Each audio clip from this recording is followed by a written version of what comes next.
जिस शख्स को हिंदुस्तान ने बादशाह बनाया, आज उसी पर गद्दारी का टैग चस्पा हो रहा है। जिसने बॉलीवुड में राज किया, आज उसकी राजनीति में खटिया खड़ी हो रही है। कभी बाजीगर कहलाए, कभी किंग खान, और अब तो देशद्रोही का तमगा भी मिलने लगा है। बात हो रही है शाहरुख खान की, और मामला है उनकी IPL franchise Kolkata knight riders का। दिसंबर 2025 में आईपीएल मिनी ऑक्शन हुआ और केकेआर ने बांग्लादेश के फास्ट बॉलर मुस्तफिजुर रहमान को 9 करोड़ 20 लाख में खरीद लिया।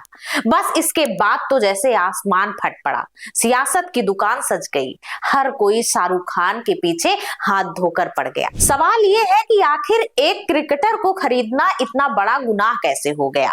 जो खिलाड़ी बीसीसीआई के ऑक्शन पूल में था, जिसे खरीदने की इजाजत थी, उसे खरीद लेने पर इतना बवाल क्यों? और अगर गलती हुई तो गलती किसकी, शाहरुख खान की या उस सिस्टम की जिसने बांग्लादेशी खिलाड़ियों को ऑक्शन में जगह दी? नमस्कार, मैं हेमा श्रीवास्तव, आप देख रहे हैं यूनाइटेड भारत। सबसे पहले नजर डालते हैं उन बयानों पर जिसने ये मुद्दा और ज्यादा गर्म कर दिया। बीजेपी नेता संगीत सोम मेरठ में एक कार्यक्रम में बोल पड़े, शाहरुख खान जैसे गद्दार लोगों को मैं गद्दार इसलिए कह रहा हूं कि इनके पास जो भी है आज भारत का दिया हुआ है। समझना चाहिए शाहरुख खान जैसे गद्दारों को कि जिस तरीके की गद्दारी आप देश के साथ कर रहे हैं, आपको यहां तक अगर आज पहुंचाया तो इस देश के लोगों ने पहुंचाया। आपको अगर पैसा मिलता है तो यहां के देश के लोगों से मिलता है, लेकिन आप उस पैसे से देश के साथ गद्दारी करते हैं। आप कभी पाकिस्तान को चंदा देने की बात करते हैं, कभी रहमान जैसे खिलाड़ियों को खरीदने की बात करते हैं। ये देश में अब नहीं चलेगा, इन गद्दारों की देश में कोई जगह नहीं रहेगी, ये मैं कहना चाहता हूँ। संगीत सोम की बात यही नहीं रुकी, उन्होंने यह भी कहा कि मुस्तफिजुर रहमान एयरपोर्ट से बाहर कदम नहीं रख पाएगा। अगर रहमान जैसे खिलाड़ी भारत में खेलने आएंगे तो एयरपोर्ट से बाहर कदम नहीं रख पाएंगे, हम दावे के साथ कह रहे हैं। मतलब साफ है, खिलाड़ी आए तो विरोध होगा। अब शिवसेना की बारी। कृष्णा हेगड़े बोले कि जो लोग हिंदुओं पर अत्याचार करने वाले देश से आते हैं, उन्हें भारत में स्वागत नहीं किया जाना चाहिए। बीसीसीआई को चाहिए कि ऐसे देशों के खिलाड़ियों पर बैन लगाए। शिवसेना यूबीटी के आनंद दुबे ने तो साफ कह दिया कि शाहरुख खान अगर मुस्तफिजुर को टीम से नहीं हटाते तो इसका मतलब है कि उन्हें राष्ट्रीय भावनाओं की कोई परवाह नहीं। धार्मिक लोग भी इस बहस में कूद पड़े। कथावाचक देवकीनंदन ठाकुर ने शाहरुख खान को सीधे चेतावनी दे डाली। बोले, शाहरुख खान तू याद रख, जिस देश की जनता ने तुझे हीरो बनाया वही तुझे जीरो भी बना सकती है। एक बांग्लादेशी क्रिकेटर है, मात्र एक, जो आईपीएल में खरीदा गया है। और जानते हो किसने खरीदा है?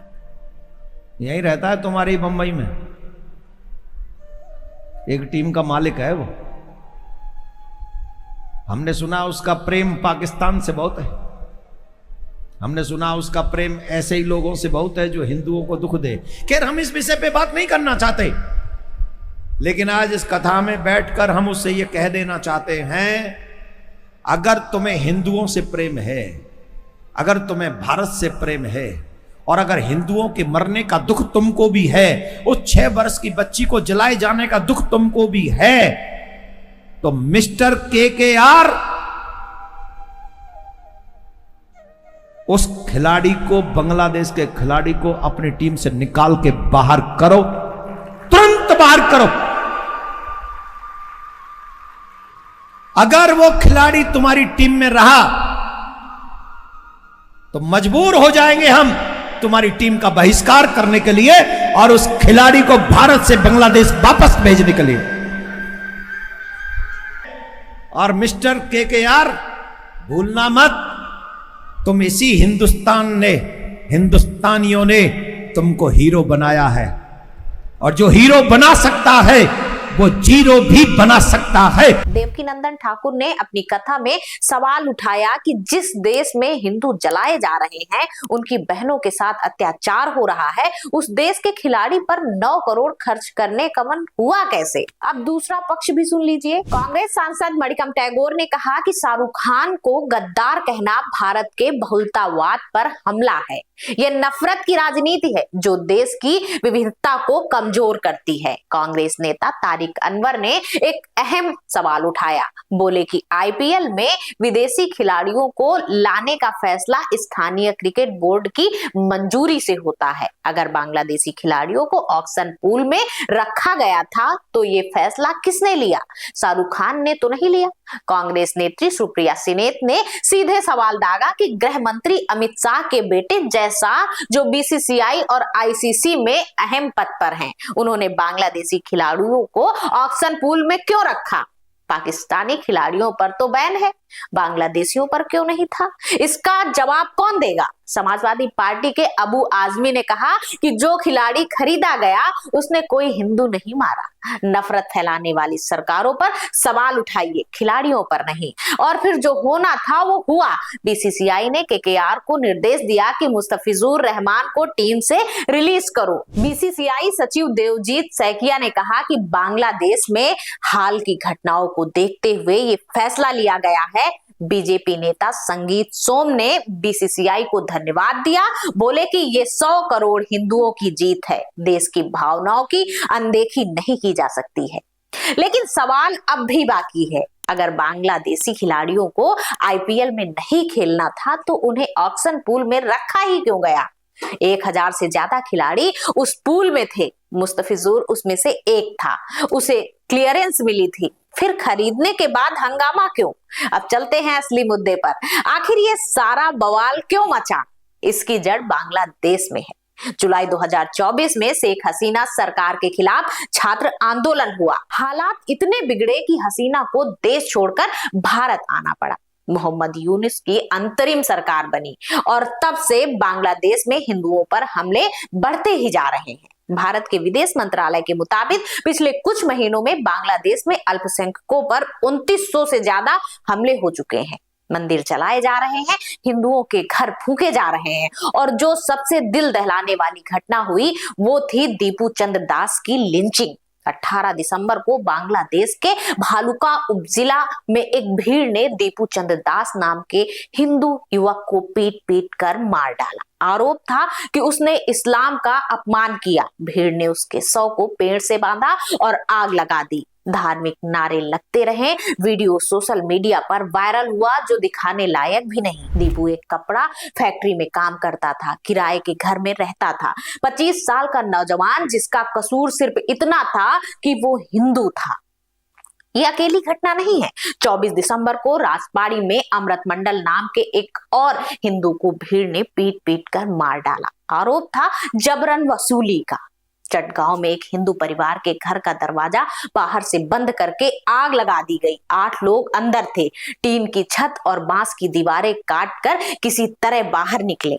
जान बची लेकिन घर खाक हो गया। एक बांग्लादेशी अखबार के मुताबिक 21 दिसंबर से 25 दिसंबर के बीच 7 हिंदू परिवारों के घर जलाए गए।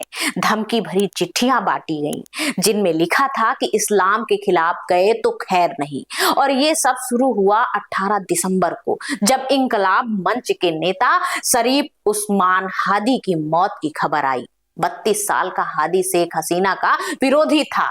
उसने हसीना को मौत की सजा देने की मांग की थी। 12 दिसंबर को ढाका में उसे गोली मार दी गई।